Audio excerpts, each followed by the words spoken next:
जंगल में एक बहुत ऊंचा पेड़ था जहां तक कोई जानवर कभी नहीं चढ़ पाया था। एक छोटा बंदर रोज कोशिश करता। पहली बार फिसल जाता, दूसरी बार गिर जाता, तीसरी बार सब हंसकर कहते, अरे ये तेरे बस की बात नहीं। पर वो छोटा बंदर हर दिन थोड़ी थोड़ी प्रैक्टिस करता रहा। वो गिरता, पर हर बार गिरकर कुछ नया सीखता।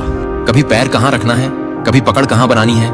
कई दिनों बाद एक सुबह जब सूरज उगा, सबने देखा वो छोटा बंदर उस पेड़ की सबसे ऊंची डाल पर बैठा था। वो मुस्कुराया और बोला, पेड़ कभी ऊंचा नहीं था, बस मेरी कोशिशें छोटी थी।